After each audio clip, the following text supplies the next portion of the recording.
શ્રી ગોવર્ધન નાથ કી જય. શીતકાલ શયનનું એક સુંદર પદ લીધું છે આજે. સખીજનો, તેરી બ્રોહ કી મરોરંતે લલિત ત્રિભંગી ભયે.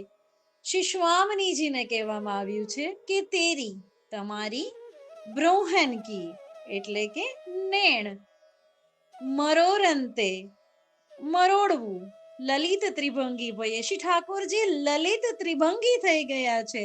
તમે જે આ તમારા કટાક્ષ નેત્ર ઉપરના નેણને ડાબી જમણી ઉપર નીચે સુંદરતાથી નચાવો છો ને, એ નાચથી, એ મરોડથી શ્રી ઠાકોરજી ત્રણ બાજુથી ટેઢા થઈ ગયા છે. ગ્રીવા ટેઢી, કમર ટેઢી અને ચરણારવિંદ ટેઢા, લલિત ત્રિભંગી થઈ ગયા છે. તેરી બ્રોહ કી મરોરંતે લલિત ત્રિભંગી ભય. અંજન દે ચિતિયો ભયેજુ શ્યામ વામ.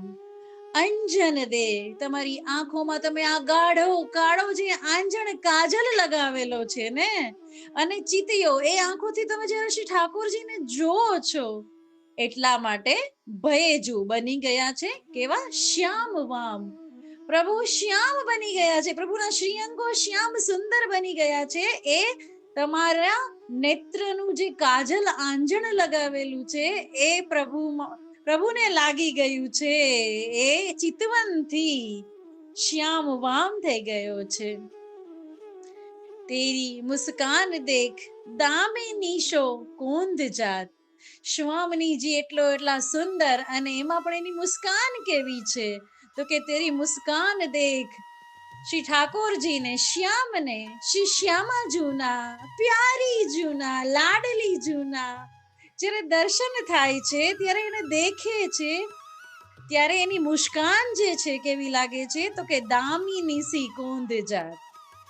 એ દામિની જેવી છે, વીજળી જેવી મુસ્કાન છે, અને પ્રભુના શ્રી અંગોમાં પણ વીજળી થઈ જાય છે. એટલી સુંદર મુસ્કાન જોઈને પ્રભુના અંગોમાં પણ દામિની સી કોંદ જાત.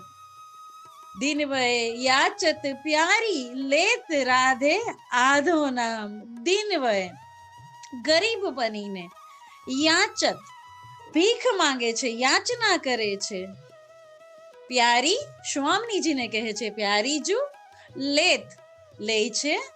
રાધે આધો નામ, એટલા પ્રભુ તમારા વગર નિસાધન થઈ ગયા છે તમારા પ્રેમને પામવા માટે, કે દીન વહે, ગરીબ બનીને તમારા પ્રેમની ભીખ માંગે છે, સાથની યાચના કરે છે પ્યારીજુ. અને એટલા વિવળ બની ગયા છે કે લેત રાધે આધો નામ, એટલો એને તાપ થાય છે કે રાધે પૂરું નામ લઈ નથી શકતા, અને આધો નામ, રા રા રા, અમારી રા. રાધાને રા આધા નામથી પ્રભુ બોલાવે છે. એવી પ્રભુની મનઃસ્થિતિ થઈ ગઈ છે સ્વામિનીજી વગર. જ્યો જ્યો નચાયો ચાહો તેસે હરી નાચત બલ. બલ, સામર્થ્ય. શ્રી સ્વામિનીજી, આપનું સામર્થ્ય કેટલું સુંદર છે કે જ્યો જ્યો, જેમ જેમ, નચાયો ચાહત, શ્રી ઠાકોરજીને આપ નચાવા માંગો છો ને, તેસે હરી નાચત, સર્વનું દુઃખ હરનારા હરી તેવી રીતે નાચે છે. અબ તો મયા કીજે ચલીએ નિકુંજ ધામ. હવે તો શ્રી ઠાકોરજીની આવી હાલત થઈ ગઈ છે, એ દીન બનીને યાચના કરે છે આપની સાથ માટે. તમે જેમ કહેશો એમ નાચવા તૈયાર છે. હવે તો મયા કીજે દયા કરીને, મયા કીજે એટલે દયા કરીને, ચલીએ નિકુંજ ધામ, જ્યાં મિલનનું નિકુંજ ધામ છે ત્યાં ચાલો પ્યારીજુ હવે આપ. નંદદાસ પ્રભુ બોલો તો બુલાય લાઉં.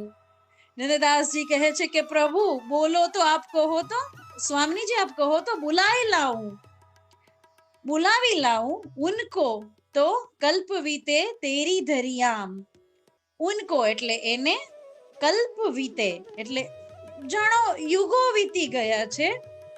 તેરી ધરિયામ, આપના વિયોગની એક ઘડીમાં શ્રી ઠાકોરજીને એવું લાગે છે કે આ વિયોગની એક ઘડીમાં જ્યારે યુગો વીતી ગયા છે પ્યારીજુ, અગર આપ કહો તો હું પ્રભુને જ અહીંયા પધરાઈ આવું. આવી પ્રભુની સુંદર, અત્યાર સુધી આપણે ગોપીજનોનો વિરહ જોયો, સ્વામિનીજીનો વિરહ જોયો, ઘણા બધા ભક્તોનો, વૈષ્ણવનો વિરહ જોયો. આજે આ પદમાં શ્રી કૃષ્ણની હાલત, એની મનઃસ્થિતિ શ્રી સ્વામિનીજી વિના દર્શાવી છે. શીતકાલ શયનનું સુંદર પદ છે નંદદાસજીનું. તેરી પ્રોહ કો મરોરંતે લલિત ત્રિભંગી ભય. વાહ, શ્રી ગોવર્ધન નાથ કી જય.